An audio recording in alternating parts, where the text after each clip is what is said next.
Hey people, D-Man here, and today I'm reviewing Arcane League of Legends. Now, this is a new series they just put on Netflix. It has the first 3 episodes out now. I think it came out like a day or two ago. And then it will have the second 3 episodes on the 13th, if I'm not mistaken, or 12th, somewhere around there, 13th or 12th. I think it's the 13th though. And then it will have the third, uh, third the third 3 episodes, the last 3 episodes, out on the 20th. But I gotta say, this was a very, very good show. And if I'm not mistaken, League of Legends is like an online game, an online mobile game, I should say, like on Android and Apple and such. Never really played it myself. I don't really play mobile games that often, unless they're like I don't really play like the online mobile games where a bunch of people play with you. I play sometimes like I don't know, like Tetris and stuff. Nothing really else. Um. Anyways, this show was awesome. Even though it's like based on a video game, and nonetheless like a mobile video game that I know nothing about really. It's freaking awesome. And like usually when a movie or a TV show or whatever, what have you, usually when they're based off of video games in general, they're not that good. Sometimes they are, sometimes they're not. Well, sometimes they are, but most of the time, the majority of the time, they are not. Because because it doesn't bring you as much joy as playing the actual game. Playing the game makes you feel like you're actually in the game. Watching a show about it makes you feel it's like meh. And vice versa usually. Sometimes when you have like movies and TV shows, sometimes they'll try to make a game after it, and it will just flop. There's only a few games that are really good that are based off of movies and TV shows, and there's only a few of them. It's kind of weird. You try to make a game off of a movie or TV show, it kind of flops. You do the same thing with a movie or TV show, try to make a game off of that, kind of flops. It's kind of weird, but it's interesting, I guess, to say the least, because some of them work, but the majority of them fail. But I gotta say, maybe it's just because of my lack of knowledge on this video game. I've never played it or anything like that. I gotta say, this freaking first 3 episodes of this series were freaking amazing. The animation was really good. I mean, it was stylized. Obviously, it's not the best I've ever seen in my life, but it was good nonetheless. I didn't see much wrong with it. It was pretty damn good though. Um, the voice actors were pretty damn good as well. Like, I don't know who exactly they are. You can go look up the voice actors, but they were pretty damn good as well. Um, the plot line, I'm not going to spoil this, by the way. I'll do a spoiler section in a minute. But the plot line, oh, that plot line. There's 2 separate plot lines that I assume are going to come together at the end. But boy, oh boy, that plot line, pretty darn awesome. But yeah. Anyways, that's really all you can say about it without spoiling it. Is that the animation is good. I like the animation. Voice acting, very good. I like the voice acting. Plotline, characters, and everything else, I like it. Ooh, I can't wait to see what happens next. Even though something happens at the end, it's like, ooh, can't wait. It's good. It's good. If you haven't watched it yet, go watch it. And then come back and watch the rest of this. Because after this is spoilers, so let's go into spoilers, shall we? Just remind you to subscribe, hit that bell, like, comment, share this video, Twitter, Instagram, and TikTok down below.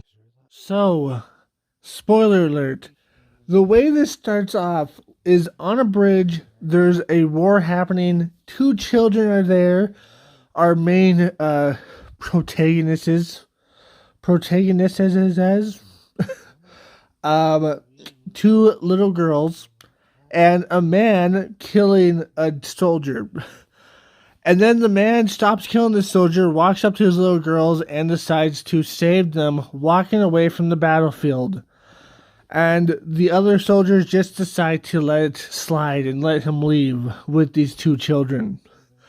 Don't know why the two children in the battlefield in the first place, but whatever, I guess, reasons. But kind of stupid, but yeah, why would you bring your children to a war zone? I don't know. Maybe the children lived on the bridge? I don't know. Children. Anyways, after that, we kick up in the future. We pick up in the future, not kick up. We pick up in the future with these two little girls grown up. I would say the older one's probably like, I would say like 14, 15 maybe. I was thinking at least. Just by her appearance. And I would say the younger one is probably like 11, 12, just by her appearance. And they're on a mission to rob somebody on the top side. So they go to rob this house, and in the process, they accidentally end up blowing up the house with because the house was like a mad scientist house, and he had magic and stuff. It's kind of weird. And they end up accidentally blowing up this house. So they end up blowing up the house, escaping back into the underground where they live. They get attacked by some thugs. They get out of the thug attack, only to lose the loot, except for a few things that will come into later. These few little ball, crystal, magic balls thing that would come into a thing later, come into the plot later. Anyways, they go back to their hideout where we meet the guy from the bridge, who is like, I guess, an adoptive father to them. All of them. We don't know the other two. There's the two little girls, and there's two other little boys. I guess like same age as the older girl, like 16 or like 15, 14 or something like that. Two other little boys about that same age. And I guess this guy's just like an adopted father to all of them. Pretty interesting, pretty cool, I guess. And they basically go back, and he basically just confronts them, and he's like a king of the underworld or something like that, or like the boss of the underworld. And he confronts them and basically just says like, "Hey, what the hell you doing? Yeah, you stupid." And then they have a chat, and he has to go and talk to his friend, because now the upper government is going to come down to bully the people down below to get these kids on trial, because this place is kind of a kind of like a really fucked up place. What would you call it? What's the word for it? I forgot the word for it. You can tell me in the comments, I guess. But this place is like a messed up place where I guess even children can be trialed for stupidity, I guess. But yeah. So basically, he has to deal with these guards coming down here now. And he's just like, we're not going to fight them because we have a deal with them where they leave us alone as long as we leave them alone. But you kind of broke that deal when you broke into that guy's house and blew up a building by accident. Or blew up half of a building, I guess. Not really the whole building. So that's pretty interesting, to say the least. So then it kind of moves on to a secondary plot line where we meet up with the guy's house they were robbing. And basically, this guy is a mad scientist trying to create science that can control magic. All because of a childhood experience with magic. I'll tell you his plotline real quick because it's like kind of like a side plotline. It kind of goes by really fast. Basically, he's kind of like this mad scientist trying to make magic and trying to control magic with science. Nobody knows about this because this is like a taboo, I guess. Magic and science are not meant to mix, blah blah blah. um, Basically, what happens is after he gets his house broken into, a bunch of people like he has to get arrested because he's like considered like a mad scientist. At the end, he goes to court, or a version of court, I guess, and he is voted to be kicked out of the Science Academy, blah blah blah, and stay with his parents. Which makes him very sad. And then at the end, he tries to commit suicide, which is really dark. Um, a guy saves him, uh, and they become partners, at least science partners. There could be something more there. It kind of felt like there might have been. But that's beside the point. We don't know about that yet. But they become like science partners, and then they go break into the academy, and they actually make his science magic balls work with science. That's the best way I can explain it. They make this magic ball thing work with science, and then basically the Empress, she's just like, you know what, the council's gonna have to figure this out because this was working. So this might be like the future of the world, which is very interesting indeed.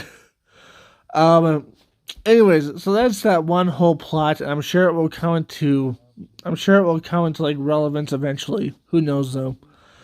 But then we have like the underground plot where we have our main two female characters, little girls, and the other guys there. They're the main characters in these three episodes at least. Um, and basically they're on the run from the feds now, I guess. And they're one of the guys keeps on blaming the little 12-year-old. Keeps on blaming her and saying it's like, hey, you're kind of a jinx and stuff because she kind of messed up the whole robbery thing. So that's pretty interesting, I guess. So they're on the run, and then we get this scene where it turns out she's really good with guns. So I don't know, just I guess she's a little bit too young to actually own an actual gun. But I'm just saying, if her talents are ever recognized, she'd be a pretty good gun user. Just saying. But of course, they never like recognize that because she doesn't have a gun. I'm guessing she's too young to have a gun. Anyways, the whole time these enforcer people are coming down to find these kids. No one's snitching because snitches get stitches. No, I'm just joking because everybody just like hates these upper people. And then they finally get fed up and they're like, "Hey, we should go fight these upper people." And our main guy, he's just like, "No, we're not gonna do that shit because that's stupid. It's gonna lead to a giant war, and both sides are gonna lose a lot. But we're probably gonna lose most of us because they're a lot stronger than we are." And they're like, no, fuck you, dude. You don't know what the fuck you're talking about." So they go to this evil guy who is making these potions that turn you into monsters.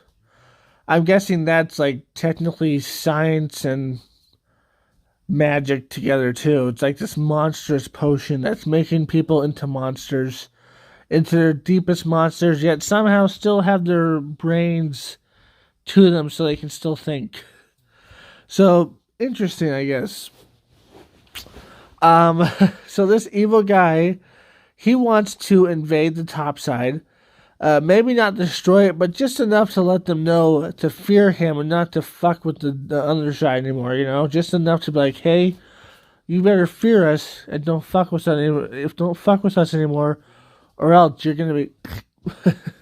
So very interesting.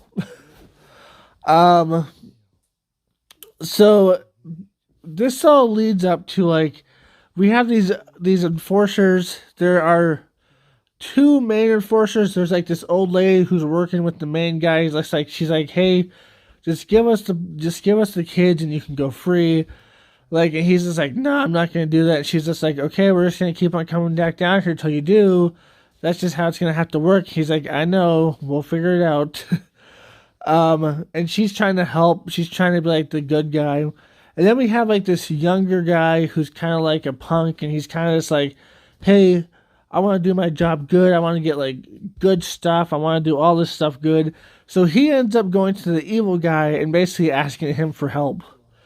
At the end, the main, the little 15-year-old, 16-year-old girl, our main character, she turns herself in, but then her father figure, obviously the main man, he comes in. He's like, "No, I'm gonna take your place," and then he takes her place.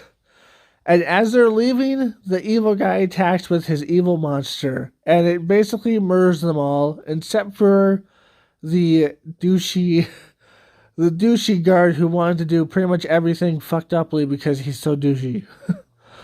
Except for him. He basically killed everybody except for him, and then he pays him off, and he's just kind of left there standing, all pathetic and sad. And then our main girl, 15-year-old or whatever, she goes to her brothers and basically says like, "Hey, we gotta go get out our father figure." And then she's like, "Hey kid, love you, but you're just too young for this. You're not ready yet. You gotta stay home." And she has basically a freak out, like a tantrum of epic proportions. Definitely still a child. And then she realizes that the magical balls she has are the things that blew up the apartment, and she's just like, "Oh, I'm gonna go there and help by blowing up this place and helping my siblings." So she goes there to help her siblings. And to be honest, her siblings do save the father and are about to escape until her explosion goes off. So kind of technically her fault, but she kind of also doesn't know that they were almost out. So I guess technically it's not her fault, but it is her fault. And I guess like you could say like there was like a few seconds where she distracted the bad guy, so maybe that did help slightly. But it seemed like they would have got away pretty easily. But didn't happen, I guess. And the place explodes. She ends up killing her brothers by accident. Like really fucking up her sister too, like making something land on top of her. And then the bad guy almost kills them. The bad guy almost kills the sister and the father figure. Ends up actually killing the father figure. Basically, the father figure has to fight the monster and the bad guy. Ends up losing. Ends up drinking the potion, becoming a super, like basically a Hulk. Ends up kicking the other Hulk's ass. Saves the girl. Dies at the end. Then the other girl comes up to her and she's like, "Hey, did you see that shit? That was my explosion. I fucking did it finally. Like, you never thought I could, but I fucking did." And she basically, like, slaps her and just like, "You know what, you're a fucking asshole. Like, you stupid little bitch." And she's just like, "What the fuck did I do? I don't know what the fuck I did." Obviously, because she's a child. She doesn't know what the hell has happened. But her sister is also a child, so she is taking out her rage and frustration on her sister. And then she walks away, pissed off. And then she kind of collapses behind a building as her sister has another tantrum. And it's... I'm sorry, her tantrums are kind of funny, okay? Tantrum. I can't say that word properly. But her sister's tantrums are just kind of funny. It's just funny, okay? But anyways, she's just kind of sitting there feeling down, like what just happened. And the bad guy walks up to the little girl. And he has a knife in his hand, and you think, "Oh shit, he's gonna stab her." And then the sister sees this and she's like, "Oh, fuck, man. Like, I'm an idiot. I shouldn't have done that to my sister. Now I gotta go rescue my sister before he fucking kills my sister. Because she's the only person I have left." So she tries to go save him. But lo and behold, the douchey security guard guy, douchey law enforcement guy, I guess, he pops up and basically saves her life. He's like, "Hey, they're gonna kill you if you go out there. You can't do that shit, so just come with me." And he basically drugs her and drags her off before she can make a mistake and kill herself. Because I'm pretty sure she probably would have failed and died because there was multiple people there. Um, does that mean she's arrested? For like the next episodes? Does that mean she's arrested or like in custody, or is this guy gonna turn a leaf because of the fucked up mistake he made? Is he gonna be like, you know what, I made a fucked up mistake. Let me help you at least. Let me do like one thing right. Or is he gonna arrest her? Who knows? We don't know at this point. But the little girl sitting there crying and then sees the bad guy and then hugs him and basically says like, my sister abandoned me. She's not my sister anymore. Fuck him. I hate everybody. And the bad guy's just like, I'm not gonna kill you. Actually, I'm gonna make you to my apprentice, I assume. And I'm assuming she's gonna get guns and stuff. I'm assuming she's gonna turn into a badass.